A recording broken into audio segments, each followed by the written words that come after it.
As an Iowa woman prepares to give birth to 7 babies, we will hear from the Hainers on their sextuplets and any advice they offer. It's all ahead, new at 11.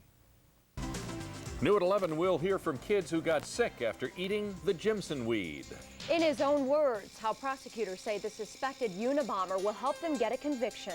And we'll hear from the Hainers on what advice they would give an Iowa family expecting 7 babies. Now, the #1 news in the Capital District.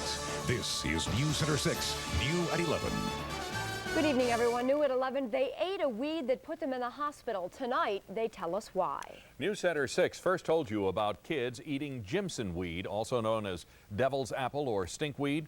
Well, tonight, Mark Bardack spoke with some of those teens who became so ill they were rushed to the hospital. He joins us now live from Schenectady with the very latest. Mark? Jack, JoAnne, this jimsonweed is grown naturally. It is grown outdoors. In fact, many of these teens have been getting the drug not far from where we are here in downtown Schenectady. After hearing their stories tonight, the question, however, is why anyone would want to try this stuff in the first place. The ceiling started to pulse, and the walls started to just get bigger and bigger. He is 16 years old, and he says he's lucky to be alive. This teenager and his younger brother both spent last week in the hospital after taking the drug jimsonweed, known on the street as devil's apple. They say another teenager sold them the drug, which looks like an apple, but makes for a potent hallucinogenic.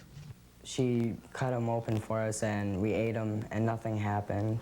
So she told us to take more, and so we did, and then a couple hours later, we started seeing things. And hours later, both teens were in the hospital with tubes stuck down their noses, getting their stomachs pumped. Well, I took them and I was fine for about 2 hours.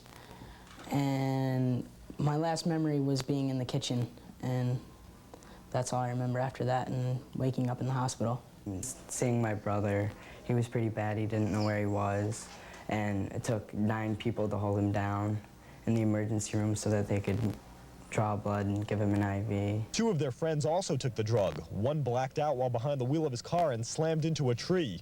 The other nearly ran out onto a highway. Their message is clear. It's not worth it. It can kill you. If you do it, you're a moron. I mean, especially after hearing all this. I mean, we were clueless about all this. We were just stupid. But, I mean, if you know what's going to happen to you and you do that anyway, that's just sabotaging yourself.